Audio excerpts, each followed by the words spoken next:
A wingsuit daredevil risks death to land without a parachute. You can't stop. You can only crash. A lion whisperer wrestles with big cats and his life. A single swipe with a claw, even if it's playful, and it's potentially deadly. And this space cowboy swallows a bolt of lightning and survives. This could definitely fry you if you did this wrong. Whether fact, fakes or flukes, we'll dissect these amazing web videos and break down the science behind them. Right now on Superhuman Science. In the Italian Alps, French-born Raphael Dumont will attempt the first ever wingsuit landing on water without a parachute. I will not be using my chute, and I will end up skimming on the lake. The stunt is dangerous, and the risk is high. Instead of bouncing, I will hope to kind of glide in at a trajectory similar to a plane, like...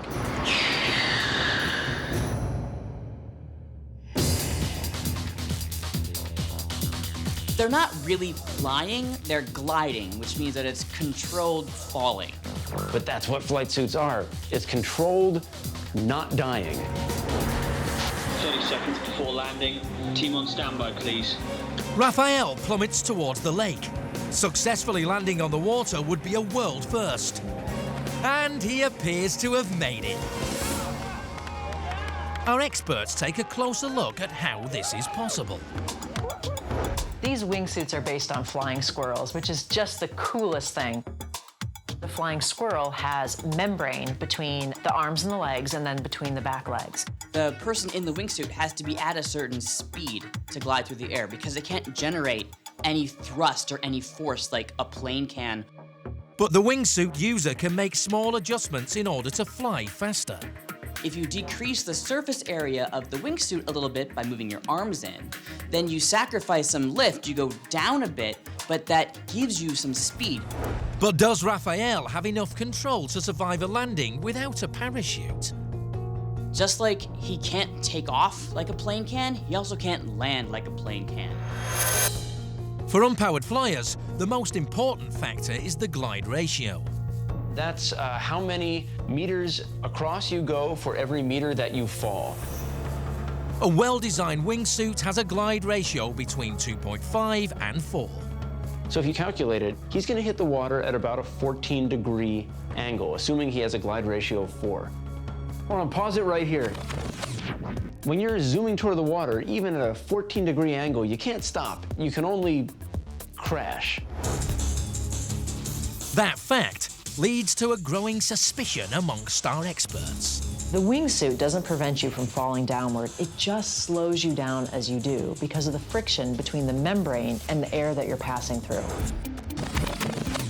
As he's inches above the water, there's no air that's able to hold him up. Gravity will still come into play, and he would still hit the water immediately. Raphael Dumont may have indeed leapt from this like Garda mountaintop, but the landing is another story. He's hoping to glide, to just skip across the surface of the water like a stone. From a physics standpoint, especially from this flight path, that can't really happen. There's no way he's coming in shallow enough to be able to do that. The landing is not real. Our visual effects specialist breaks it down. If we rewind it a little bit, you can see what I'm talking about. The problem is that they forgot to add shadows and reflections on the original water shot. So it doesn't look as if he's actually incorporated into that scene. This is one image manipulated on top of another image.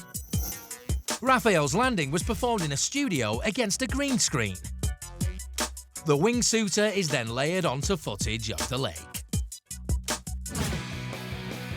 Just because that clip is fake doesn't mean that incredible things can't be done with wingsuits. There are people who use wingsuits really well. They just take a parachute with them. Next, a man takes on cats, but not your average Siamese shorthairs. He's the lion whisperer. Sounds safe enough, right? The reality is that they're really, really big cats. South African Kevin Richardson is searching this savannah north of Pretoria for one of the most dangerous predators on Earth. A single swipe with a claw, even if it's playful, is potentially deadly.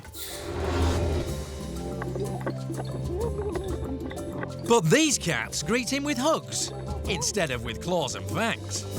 Kevin's known as the Lion Whisperer, and that's exactly what he's doing in this viral web video seen by millions. This is incredible. It's beautiful and dangerous because these are actually wild animals. First they're cuddling, the next day he could be lunch. The idea that they might also consider you a food source adds an extra level of danger to this. So why don't the lions eat him? Our experts break down the science. You can't do this with a lion that you don't know, obviously. What he's done is he's raised these lions from birth, and he's done something called operant conditioning. Operative conditioning is a method of training animals by rewarding or punishing certain behaviors. So for example, you give me a hug, I give you an antelope carcass. You give me a bigger hug, I give you a bigger antelope carcass. Kevin runs a wildlife sanctuary, which goes beyond rewards of treats for tricks. If you feed the lion, for example, at the same time you make a snapping sound, eventually the lion associates the hug with the food with the snapping sound. As far as we can see, they don't get something in return other than his affection. You can even remove the food from the equation, so the lion just craves hearing that snapping sound. Our experts say an indirect rapport can become a direct one, just like in human relationships. These animals recognize him as not a threat, and so don't react to him in the way they might to prey, for instance. Approach them by calling them, because it allows them to know who's approaching. It's not a surprise when I come around the corner and they react out of fear. Still, this is a dangerous relationship, and Kevin admits he's been clawed and bitten often during lion playtime. Obviously the body does take a pounding. They don't always realize their own strength. These wild animals actually have very highly evolved sensory organs, and they can smell fear. One panic bead of sweat could spell the end of our Lion Whisperer. People always ask, are you scared or do you have fear? And it's not fear, it's excitement. It doesn't matter how long you work with an animal, there is always a chance that something could go wrong.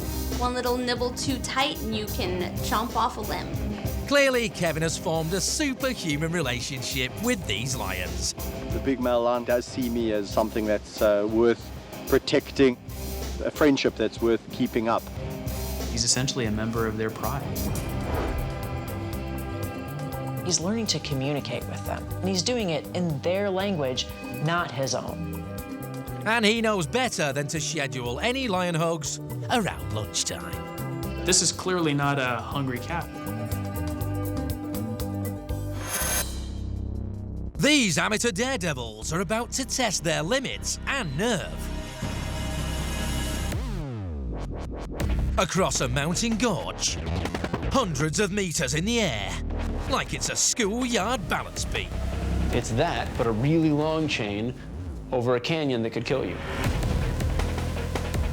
There are plenty of ways, even with the harness, that you could get severely hurt doing this.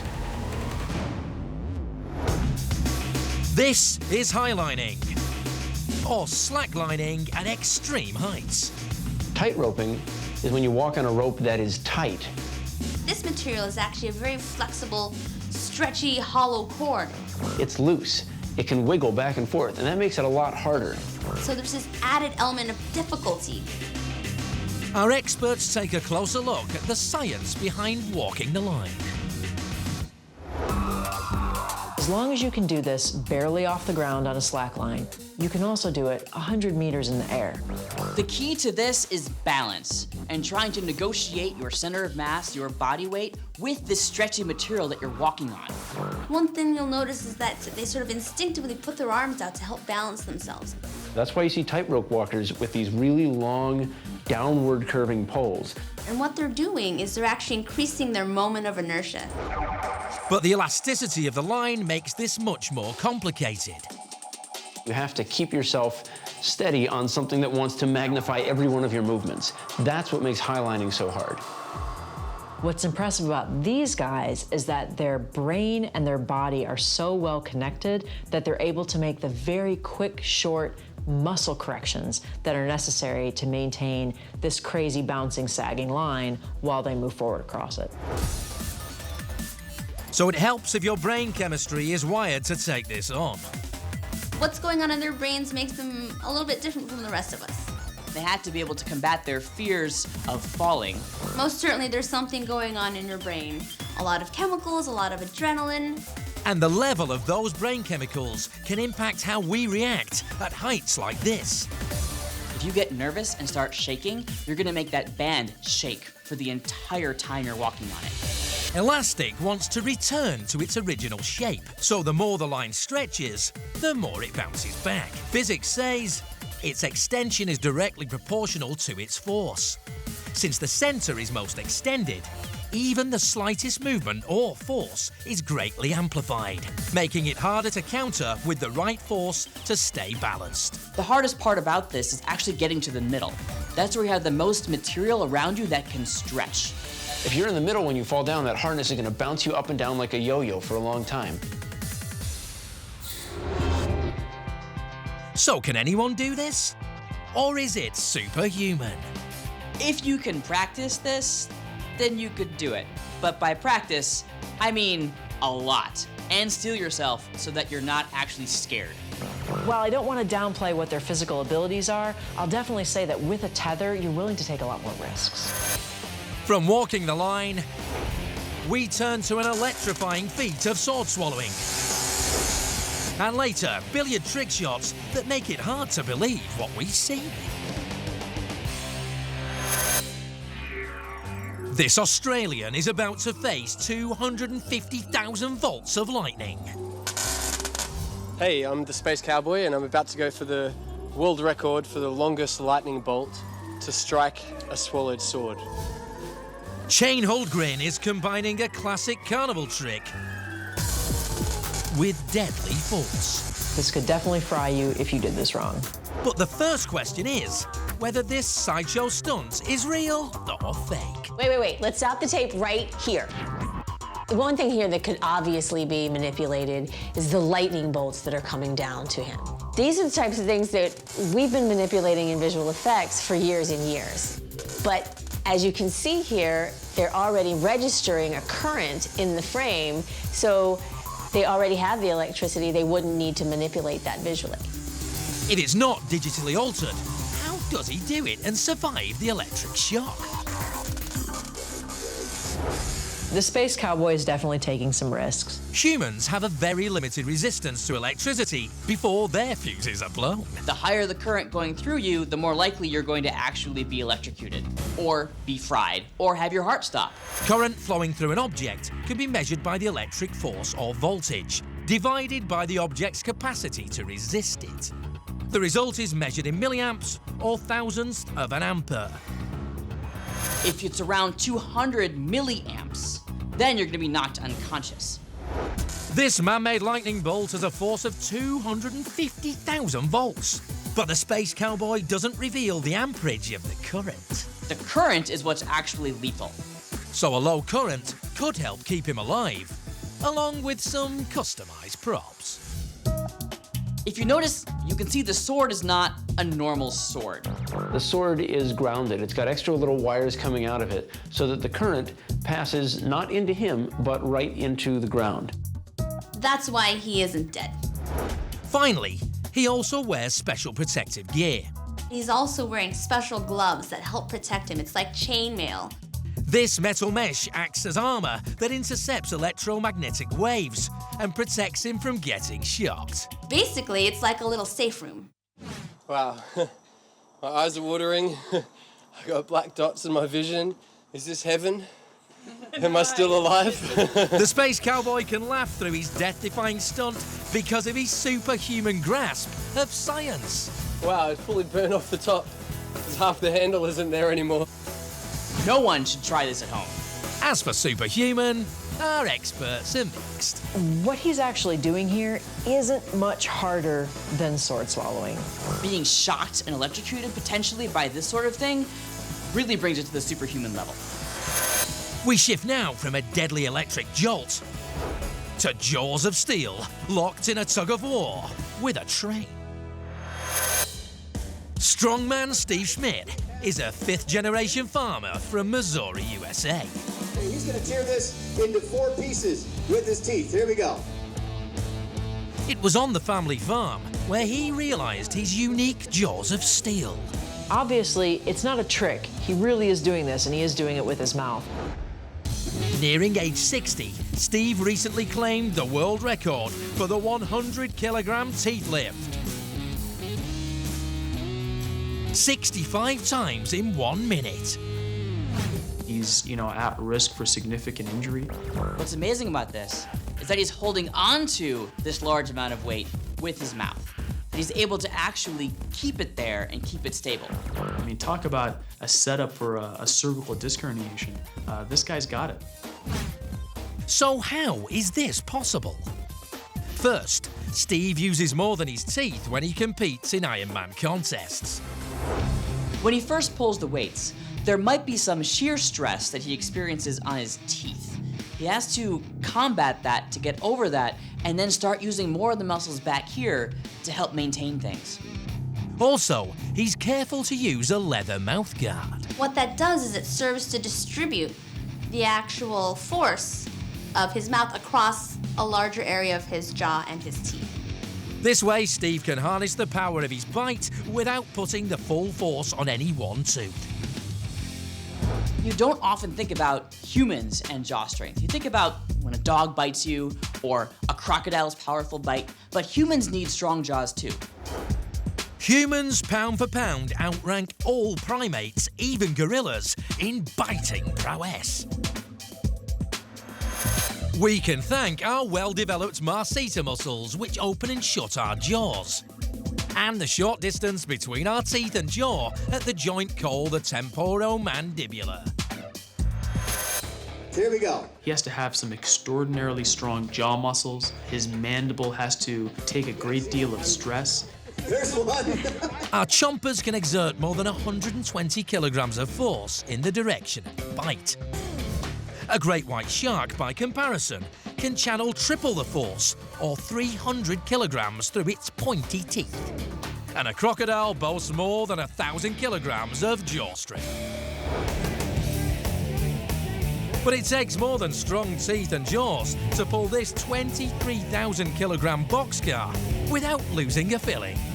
It's his neck, it's his traps, it's his back, it's his core. All of that is involved in pulling this weight. The force of the train can be distributed throughout his body.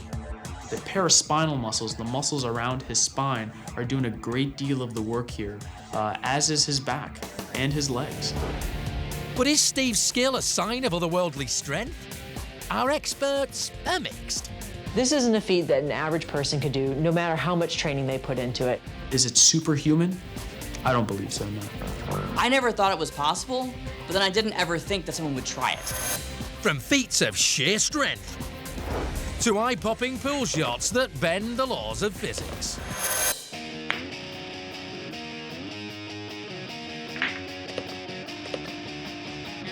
Most of us have played pool in bars or in friends' basements. But not like this.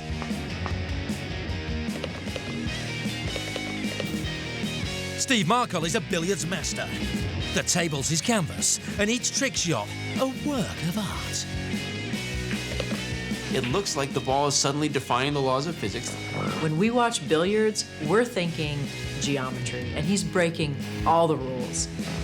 Pool is all about angles and math, and you can see that in all these shots that he's taking. These shots seem hard to believe. It looks so fake. So is this all real? Or is he just pulling the felt over our eyes? It just looks like it magically is pulled over there by a magnet or something. But this is completely possible. Our experts say Steve doesn't break the laws of science. So how is this possible? The principle of physics that has always applied, that still applies, is the angle of incidence equals the angle of reflection. Or as we teach the fifth graders, the angle of hit equals the angle of bounce. This is critical for pool. Let's say this is the end of the pool table, and my hand is the path of the ball. Think of a triangle between the side of the pool table and the path of the ball as it hits the rail. This is the angle of incidence, which is always the same as the ball bounces away, which is the angle of reflection. Physics doesn't change unless you make the ball have some kind of spin on it, so that when it hits the wall, it's not just hitting it dead on, it's actually got some what they call English to it. Steve's dazzling, far-fetched shots seem but to bend physics. He's putting all kinds of other crazy spin on it. He's putting back to the left really hard when you get to that point of the table spin. So what else puts this billiards wunderkind head and shoulders above the rest of us? This guy has developed an incredible sense of hand-eye coordination. He has a mastery of the force he needs to apply to the balls as he hits them, the speed at which he wants them to travel at, the places on the ball that he has to hit it to get the desired spin. He can do this over and over and over. What good pool players do is they have consistent shots that have the same motion, the same angle, and the same thrust on the ball every time. But that doesn't mean you or I are actually going to be able to execute these tricks. In a rare moment, we can confidently say, feel free to try this at home. But be prepared to put in extra hours for a lifetime. These are really fantastic tricks and super fun to watch. Can anyone else do what Steve does? Maybe. Is it likely? And not so much. That's because Steve Marcole's pool skills are superhuman.